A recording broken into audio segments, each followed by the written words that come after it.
We're in the fourth quarter, but any way this ends, it is a very good night for Hillary Clinton. And the Obama people will acknowledge that. Her tracking polls, his tracking polls, all the public polls had Obama considerably ahead.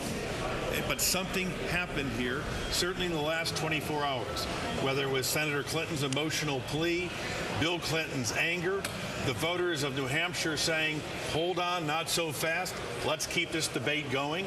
Like the voters in Iowa said, hold on, not so fast, we're not going to coronate Hillary Clinton.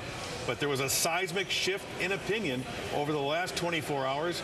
And psychologically, this news, this late night for Hillary Clinton, is such a shot and injection of hope and optimism for her donors and supporters.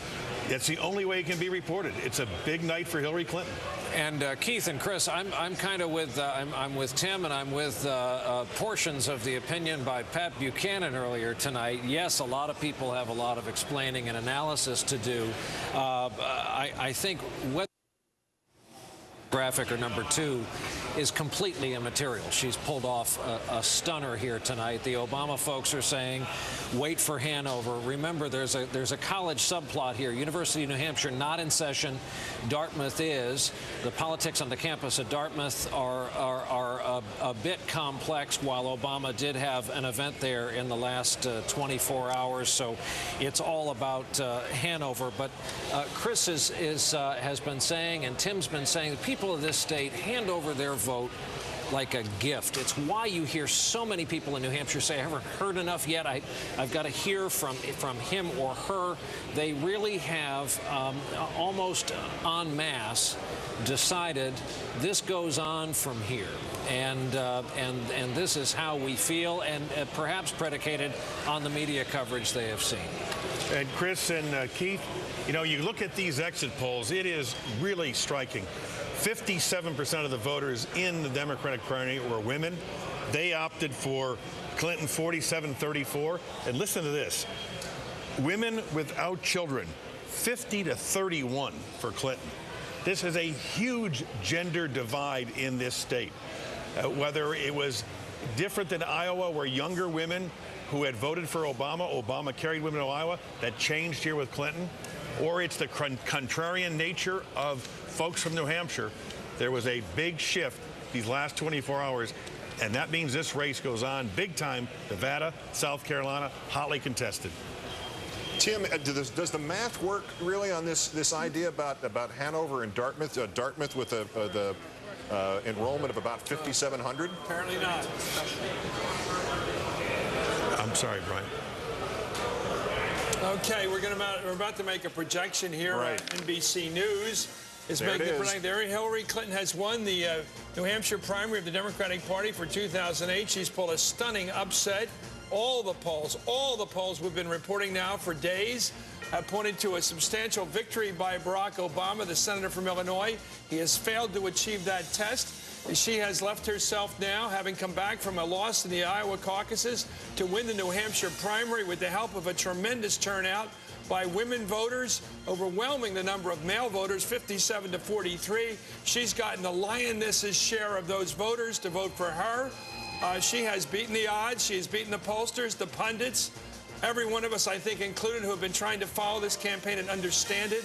I think something happened. It must have happened fairly recently, or else these pollsters should find another means of employment. Well, the entire industry was apparently mistaken, had nothing to do. But every poll, and that's my point. At least on the other side, there was some disagreement. In the case of the Democratic primary, these polls were relentlessly pro-Obama. And even the ones within the Clinton camp. And speaking of the Clinton camp, let's go directly now to headquarters in New Hampshire, where Jake Carson from the Clinton campaign is standing by, spokesman and veteran Clintonian.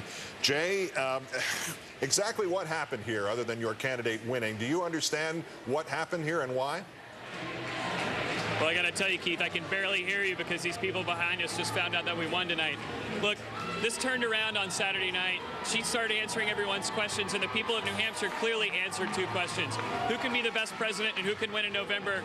Their answer was a resounding Hillary Clinton, and that's what we're seeing tonight. People have really been responding to her, and we felt that starting on Saturday, and here we are tonight. It's great. You Did you have an expectation of this? Because every report we've heard from in that room tonight, dating back to 5 and 6 o'clock this afternoon, was that you guys were bracing not just for a loss to Senator Obama, but a significant one, perhaps in double digits. Well, look, Keith, I think this is a good lesson for us to be careful what we read. You know, yesterday there was a website that had a death watch on us. Today all the stories were about who is still going to be around on our campaign tonight, and then tonight we won. So look, you know, she got out there, she made the case that the American people and people of New Hampshire need talk and not just action, and the people responded. We're going to have a great night, and we're going to go on. We're going to keep on fighting, and we're going to fight all the way through February 5th, and we feel like the whole country is going to respond to that message. People want talk, people want action, not just talk after 7 years of George Bush. As the noise crests behind you, if you can still hear me, Jay, what? I can barely hear you, Keith. I'm trying. It's a good noise to hear in the background.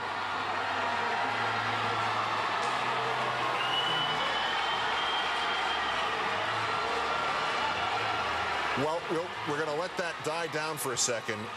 Chris, as we let the noise, all right, here it's a high-class problem. Right, it's the problem you want to have on a primary night, Jay. That's right. This is better than deafening silence, I can tell you that much.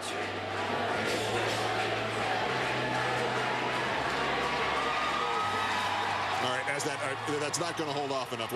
Stand by, Jay. Let's go back to Brian Williams and Tim Russert. All right, there's the call. The basketball game is over. Do we have any better idea how this final score got to be what it was than we did a minute and a half ago, Tim?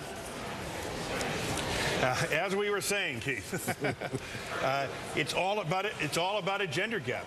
The women of New Hampshire gave this victory to Hillary Clinton. Secondly, independent voters who the thinking had been would line up in the Democratic column. A sizable number of independents decided to go into the Republican primary and vote for John McCain. I think those two factors, as we talked about a couple hours ago, independents and women, how would they vote, which primary, and how would they divide themselves between Obama and Clinton? Now we have our answer. The women of New Hampshire has put Hillary Clinton back into this presidential race in a big way. Now, interestingly enough, there had been talk in the Clinton camp about perhaps skipping Nevada next week, skipping South Carolina, and trying to go right to Super Tuesday. No more. They now have to compete in Nevada and South Carolina, which Barack Obama, I think, would welcome at this late hour. But make no mistake about it, the women of New Hampshire, the independents, and perhaps the contrarian spirit of this state let the debate continue, and that's exactly what's going to happen. That's Brian. right. 2 points. The people of New Hampshire always hate a fait accompli, and when you skip a state, as you know, it can really anger the base when it's been done. So that's a big problem. But this union endorsement will be key for Barack Obama or not when this thing gets to Nevada.